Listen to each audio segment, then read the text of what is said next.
खबर इस बीच सिवान से इस वक्त बड़ी खबर निकलकर सामने आई है। चुनावी रंजिश में दो पक्षों में मारपीट और चाकूबाजी सामने आई। घायलों को अस्पताल में भर्ती करवाया गया। वोट डालने वाले शख्स को चाकू मारने की जानकारी है। दरौंदा विधायक के समर्थक पर हमला हुआ है। ये पुलिस घटना की जांच में जुटी हुई है। तो चुनाव के बीच हिंसा की जानकारी निकलकर सामने आई है। ये बड़ी खबर है। चुनावी रंजिश में दो पक्षों में मारपीट की खबर सामने आई है। घायलों को अस्पताल में भर्ती करवाया गया।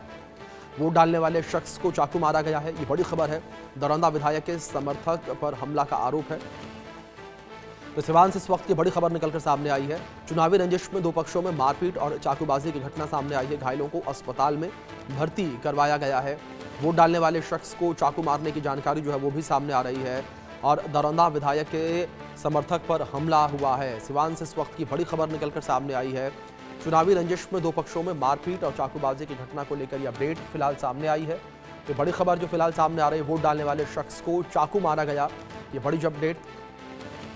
इस बीच हमारे सहयोगी शैलेंद्र जुड़े हैं, उनका रुख करेंगे इन्फॉर्मेशन के लिए। शैलेंद्र, ये जानकारी फिलहाल जिस तरीके से सिवान से निकलकर सामने आई है, चुनावी रंजिश में दो पक्षों में खूनी संघर्ष देखने को मिला, क्या ये पूरा मामला? देखिए, मामला ये है कि दरौंदा के विधायक हैं व्यास सिंह, कर्णजीत सिंह उर्फ व्यास सिंह, और उनके सामने चुनाव लड़ रहे हैं अमरनाथ यादव, माले के प्रत्याशी हैं। और पिछली बार भी इन्हीं दोनों के बीच में मुकाबला हुआ था, यानी 2020 में 11,000 वोटों से हारे थे अमरनाथ यादव, और इस बार भी दोनों के बीच में मुकाबला है। और आज जब ये घटना सामने आई है तो ये माना जा रहा है इन्हीं दोनों के समर्थक हैं, आपस में भिड़े हैं। और उसके बाद जो व्यास सिंह के समर्थक है उसको चाकू लगा है और उसको इलाज के लिए सदर अस्पताल में लाया गया है। यानी कि ये चुनावी रंजिश में ये हिंसा हुई है। चुनावी रंजिश के चलते ये पूरा मामला सामने आया है। इसमें और डिटेल्स आने बाकी हैं। पुलिस को सूचना दी गई है। अभी इसको लेकर कोई मामला दर्ज नहीं हुआ अभी तक, लेकिन इस मामले को लेकर गहमा गहमी है। चूंकि जो सिवान का इलाका है सेंसिटिव इलाका है और साफ तौर पे है शहाबुद्दीन का गृह जनपद है, और वहाँ पर ओसामा साहब भी चुनाव लड़ रहे हैं। वो रघुनाथपुर से चुनाव लड़ रहे हैं, बगल का क्षेत्र है। लेकिन जो चीज़ें हैं, जिस तरह से मामला यह पूरा सामने आया है, तो ये कह सकते हैं कि वहाँ पे जो स्थितियाँ थी उनको संभाला गया है प्रशासन की ओर से। लेकिन मामला अभी दर्ज नहीं हुआ। कुछ देर में और सब डिटेल्स आ जाएंगी कि आखिर ये घटना किस तरह से हुई है, आखिर इसके पीछे वजह क्या है। क्योंकि ये कहा जा रहा है वोटिंग के दौरान ही कुछ बातचीत हुई है, वोटिंग को लेकर ही कुछ बातचीत हुई है, उसी में ये हमला जो है वो एक दूसरे पर किया गया है, और जिसके बाद ये चाकूबाजी की घटना हुई है।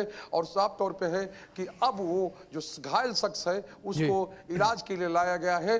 और ये माले और बीजेपी के कार्यकर्ताओं, यानी कि माले और समर्थकों और बीजेपी के समर्थकों के बीच का यह पूरा मामला है।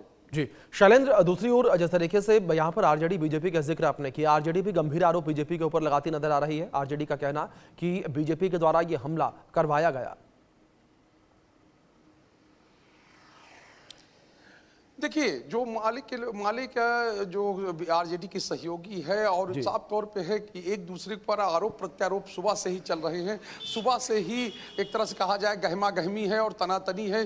चूंकि पहले चरण का मतदान है और इसके बीच में चुनाव प्रचार भी चल रहा है। नेताओं ने वोट डाले हैं, बड़ी शख्सियतें हैं, उन्होंने वोट डाले हैं। और जाहिर सी बात, जो समर्थक हैं कई जगह से, चूंकि सोशल मीडिया का जमाना है, अभी थोड़ी देर पहले एक तस्वीर देख रहे थे तो उसमें पूरी घटना की चर्चा होती बिहार चुनाव के बीच नजर आ रही है। फिलहाल बहुत शुक्रिया आपका जुड़ने के लिए और तमाम जानकारियों के लिए भी। और अगर बिहार चुनाव को लेकर बात करें तो लगातार